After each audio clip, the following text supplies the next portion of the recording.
Bugungi kunda yurtimizda inson manfaati barcha islohotlarning markazida turibdi. Yangi ish o'rinlari yaratish, sifatli ta'lim va tibbiyot tizimini rivojlantirish, yoshlarga keng imkoniyatlar yaratish. Bularning barchasi xalqimiz turmush darajasini yuksaltirishga xizmat qilayotgan tashabbuslar. Gurlan tumanida 48 ta mahalla mavjud. Hududlarga yo'lingiz tushib qolsa, o'zgarishlardan mamnun, turmushdan rozi insonlarga ko'zingiz tushadi. Mahallamizda o'zgarishlar katta. Farzandlarimiz, nevaralarimiz uchun yangi bog'cha ishga tushdi. Bundan butun ota-onalar hammamiz mamnunmiz. Mahallamizda 3 kilometrdan ortiq ko'chamiz asfalt qilindi. Tungi yorug'lik chiroqlari yonib turadi muntazam. Mahallamiz yildan yilga obod bo'lib boradi. Prezidentimizning tashabbuslari bilan, ayniqsa men o'zim xalq ta'limi sohasida ishlayman, 43 yildan beri faoliyat ko'rsataman. Hozir ham nafaqaga chiqqan bo'lsam ham, hozir ham maktabda dars beraman. Bizlar hali tasavvur ham qilganimiz yo'q edik. Bir kun kelib bolalarimiz mana shunday zamonaviy bog'chalarda ta'lim-tarbiya oladi deb. Maktablarimizga berilib turgan e'tiborlar ham avvalgiga qaraganda 100% o'zgarish bo'lib turibdi desak ham hech mubolag'a bo'lmaydi. Prezidentimizning tashabbuslari bilan men o'zim 2019-yilda yengil avtomashinaga ega bo'ldim. Kredit asosida berildi, muddatli to'lovga hech qanday foizsiz. Shu fursatdan foydalanib, mana shunday e'tibor berib turgan prezidentimizga alohida rahmat aytishni istar edim.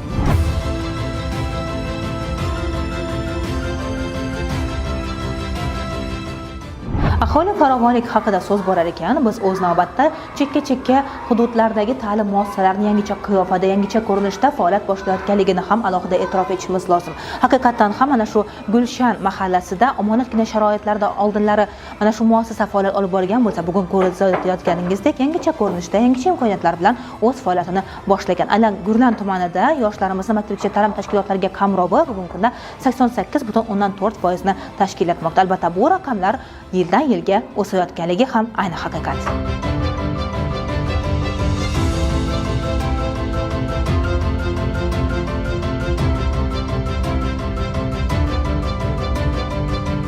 Gurlan tumanida 38 ta davlat, 6 ta davlat xususiy sherikchilik asosida 148 ta oilaviy nodavlat maktabgacha ta'lim tashkilotlari, umumiy hisobda 192 ta maktabgacha ta'lim tashkilotlari faoliyat olib bormoqda.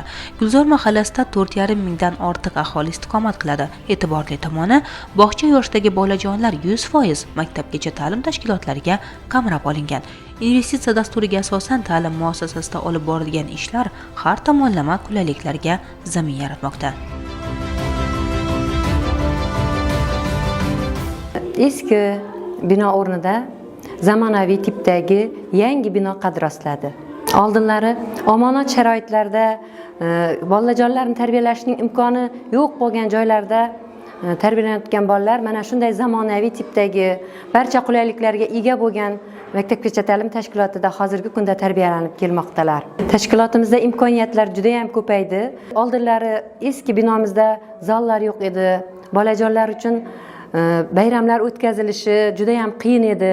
Hozirgi kunda mana shu yangi tipdagi zamonaviy bog'chamizda bolajonlar bilan ajoyib zallar tashkil qilindi, oshxonalar tashkil qilindi. Barcha sharoitlar bir nuqtada jamlandi. Prezidentimizning har bir chiqishlarida diqqat bilan, e'tibor bilan biz tinglab bormoqdamiz.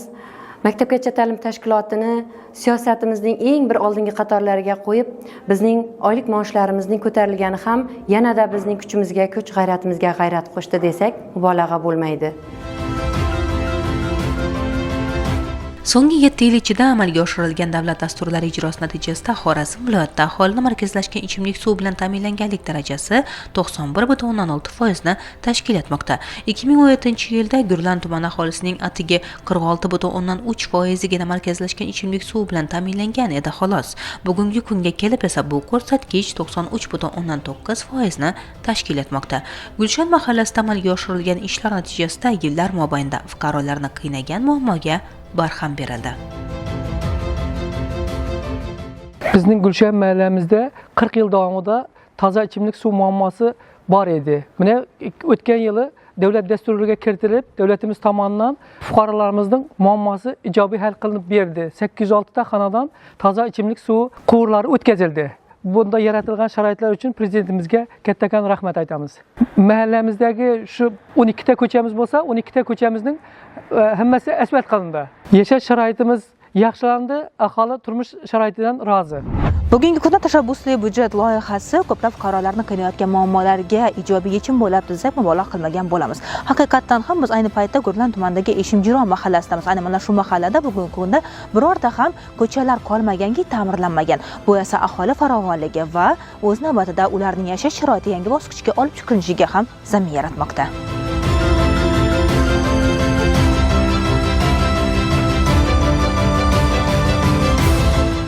Tashabbusli budjetdan mana shu mahallamiz birdamligi bilan bizlar 8 marotaba yutishga muvaffaq bo'ldik. Mana yo'llarimiz ko'pis asfalt, yo'llarimiz betonlashtirilgan, maktablarimiz yangi, bog'chalarimiz yangi.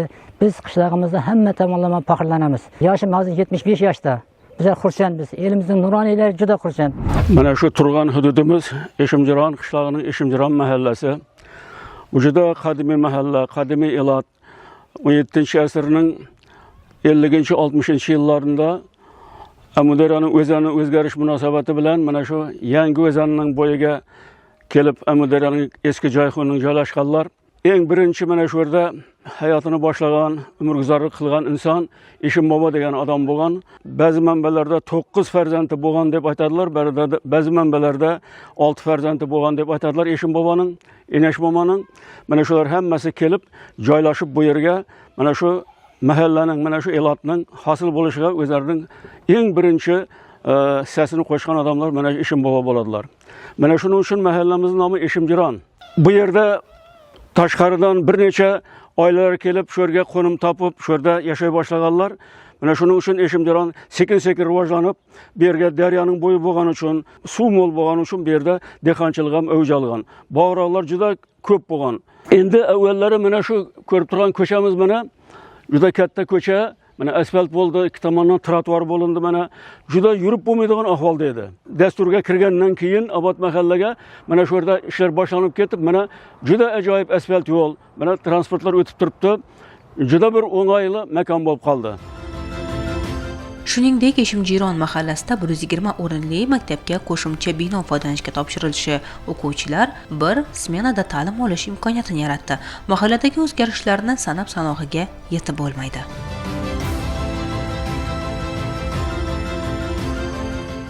Mahallamizda yo'llar notekis edi, bog'chalar kam edi. Farzandlarimizni markazga, shahar markazına bog'chaga berar edik. Davlat bog'chalari, xususiy bog'chalar bari ishlab turibdi. Farzandlarimizni olib borib yana o'zlarimizga olib kelib topshirib ketadilar.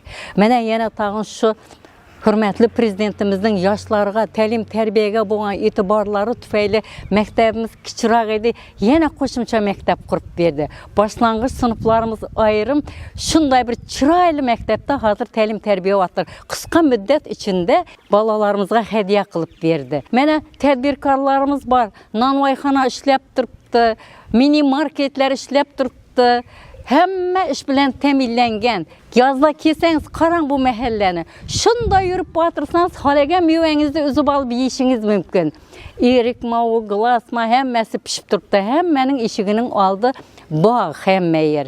Bizlar hurmatli prezidentimizning xalqqa bo'lgan e'tiboridan, har bir chiqargan islohotlardan quvonamiz. Mana Amerikaga borib keldi.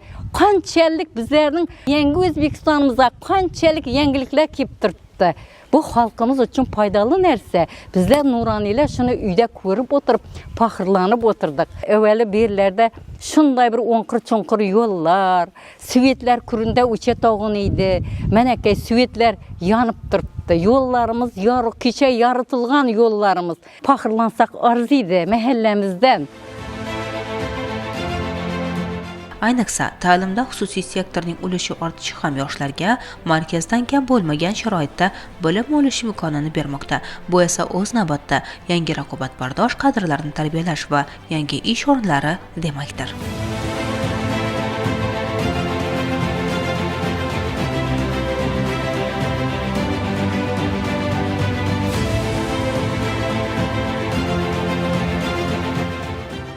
Bugungi kunda mamlakatimizda ta'limga, ayniqsa xususiy sektorga ham katta e'tibor qaratilmoqda. Buning uchun yurtboshimizga minnatdorchilik bildirib o'taman. Chunki bizga o'xshagan yosh tadbirkorlarga katta imkoniyatlar yaratib berayotgani uchun va shundan foydalangan holda biz ham bu yilning o'zida ikkita xususiy maktab ochishga muvaffaq bo'ldik. Bularning bittasi Urganch shahrimizda, ikkinchisi esa Gurlan tumanimizda.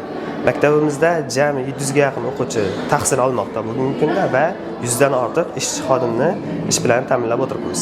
Maktabning ochilishi uchun 3 milliard so'mga yaqin mablag' ajratildi va quvvatimiz 1000 o'quvchiga yaqin. Yana biz 300 ga yaqin o'quvchini qabul qilib bilamiz. Maqsadimiz o'quvchilarni faqat bilim berish emas, ularni komil inson sifatida tarbiyalash. Maktabimizda Yaponiya, Finlandiya ta'limining dasturlarini ham qo'llaymiz. Yaqinda Yaponiyadan Kumon dasturini olib keldik. Hozir 3-sinflarimizda Yaponiyaning Kumon ta'limini qo'llab turibmiz. Xalqaro darajadagi raqobatbardosh o'quvchilarni tarbiyalash. Shu kungacha Gurlan tumanimizda xususiy maktab bo'lmagan edi. Bu o'quvchilar uchun ham, gurlanlik yoshlar uchun ham va ota-onalar uchun ham ayni muddao bo'ldi. Chunki shaharlarga borib o'qib ovora bo'lib yurmasdan to'g'ridan-to'g'ri o'zimizda o'qish imkoniyatlari bor. Mazkur oilaviy shifokorlik punktiga bundan 1 yil oldin tashrif buyursangiz, omonatgina sharoitlar mavjudligiga ko'zingiz tushardi. Ammo bugun barchasi o'zgardi. Yangicha imkoniyatlar va yangicha sharoitlar, eng asosiysi tashabbusli byudjet loyihasi doirasidagi tibbiyot yo'nalishidagi tashabbuslar qo'llab-quvvatlanishi natijasida Nurafshon aholisi hayotiga nur kirib keldi va 14,5 mingdan ortiq aholining tibbiy xizmatga bo'lgan sifati yaxshilanishini kuzatishingiz mumkin.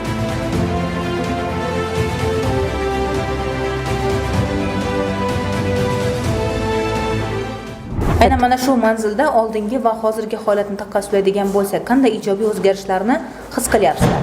Bet punkt bo'lgan vaqtida sharoitlar yaxshi emas edi. Masalan, doktorga kelsang, ko'rinish uchun xonalar issiq bo'lmagan, polsiz joylarda doktorlarga ham sharoit bo'lmagan, hattoki suv isitishga ham imkoniyat bo'lmagan edi-da. Hozir hukumatimiz, masalan, prezidentimiz hamma aholining sharoitlarini yaxshi imkoniyatlar yaratib beryapti. Shu yerga kelsang, seni hammasi kulib kutib oladi. Avval Gurlanning markazina boradigan edik. Endi u yoqqa bormaymiz. U yoqqa borish uchun bir kun ketdi to'g'aydi. Hozir mana yaqin yerdamiz. Prezidentga da rahmat, shuncha qilib imkoniyatlarni yaratib berib qo'ygan.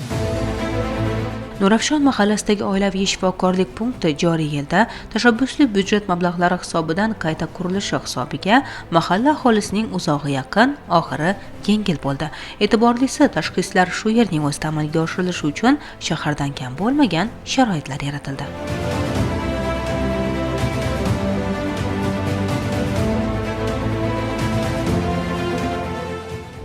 Oilaviy poliklinikamiz 2025-yil open byudjetda o'tib 1 milliard 360 million so'mlik xarajat sarf qilinib yangi bino qurildi va biz bu yangi binoga ko'chib o'tdik.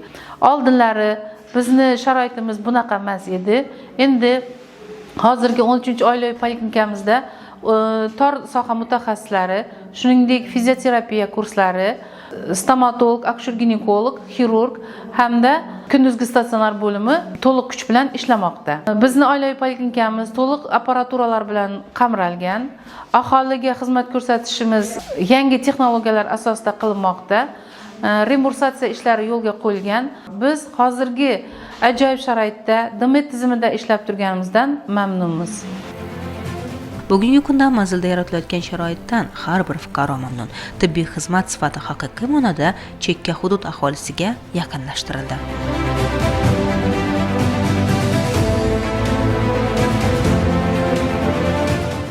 Navbatsiz uyda o'tirib ham navbat olish mumkin. Mana hamma sharoit mukammal. Mening o'zim ham avval eski binoda meditsina xodimi bo'lib ishlaganman. Bizlar unday sharoitni ko'rmadik.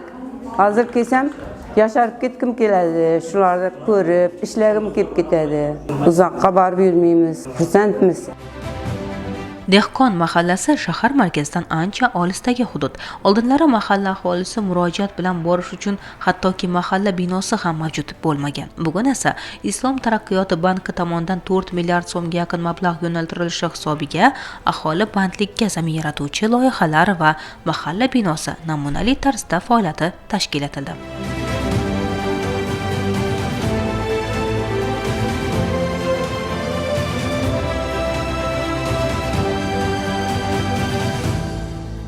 Bizning mahallamizda juda katta o'zgarishlar bo'lib turibdi. Buning sababchisi muhtaram prezidentimiz ko'pgina mahalla tizimini rivojlantirish uchun ko'pgina qarorlar chiqarib turibdi. Mahalla binolari, sport komplekslar qurilib turibdi. Mana shu jumladan bizning Dehqon mahallasida mana shu yil shu turgan joyimiz ishga tushdi. Bu yerda mana kutubxona, trenajyor zali, maishiy xizmat ko'rsatish shoxobchalar ishlab turibdi. Bundan hamma mahallamiz aholisi bari xursand. Prezidentimizga ko'p rahmatlar aytamiz mahalla nuroniylar nomidan, mahalla aholisi nomidan. Ahamiyatli tomoni loyiha doirasida nafaqat bino qurib foydalanishga topshirildi, balki mahalla ahli taqdiriga daxldor loyihalarga ham qo'l urildi. Bizning yangi qurilgan mahallamiz binosida juda ko'p xotin-qizlarimiz ish bilan ta'minlandi, kasb-hunarga o'qitilmoqda. Ko'plab yoshlarimizning bandligi ta'minlanmoqda. Undan tashqari yoshlarimizning bo'sh vaqtlarini mazmunli tashkil etish bilan sport kompleksi qurildi. Mahallamiz binosida kompleksimiz kecha-kunduz yoshlar, ayniqsa xotin-qizlarimiz uchun kunduzi kurnam, kechqurun ham ochiq bo'ladi. Yoshlarimiz o'zlarining tadbirkorligini rivojlantirish maqsadida shu go'zallik salonlarini, pishiriq xonalarimizni yoshlarimiz ijaraga olib, hozirda o'z tadbirkorliklarini yo'lga qo'ymoqdalar. Bundan tashqari mahallamiz binosida tadbirkorlikka o'qitish ham yo'lga qo'yilgan. Yoshlarimiz, mahallamizdagi ishsiz yoshlar, xotin-qizlarimiz bu yerda 3 oylik o'quv kursida o'qitiladi tikuvchilik kasbiga. Bu aholimiz uchun qulay imkoniyat bo'ladi. Farovonlik degani faqat moddiy ta'minlanganlik emas, bu insonning xotirjamligi, oiladagi tinchligi, mehnatdagi samaradorlik va jamiyatdagi hamjihatlikdir. Shu ma'noda yurtimizda har bir fuqaroga munosib hayot sharoitini yaratish bo'yicha ishlar amalga oshirilmoqda. Jumladan, buni viloyatning eng chekka manzillaridan tortib Gurlan tumanidagi har bir mahallada his qilish mumkin.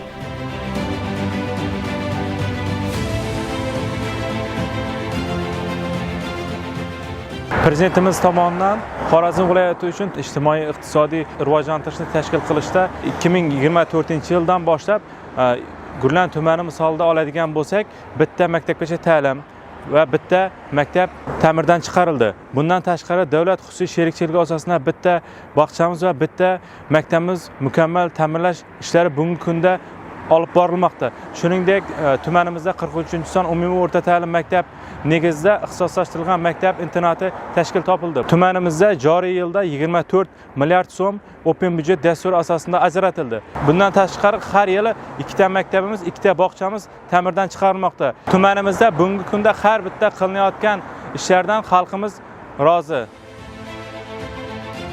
So'nggi yillarda qishloq va shaharlarda yangi uy-joylar, maktablar, bolalar bog'chalari, shifoxonalar, madaniyat markazlari qurilib foydalanishga topshirilmoqda. Bu esa fuqarolarning hayot sifati va turmush sharoitini yaxshilashga xizmat qilayotganligi bilan ahamiyatlidir. Shuningdek, transport va kommunikatsiya sohasidagi islohotlar natijasida shaharlar va hududlar o'rtasidagi aloqalar mustahkamlanib, iqtisodiy faollik yanada oshmoqda.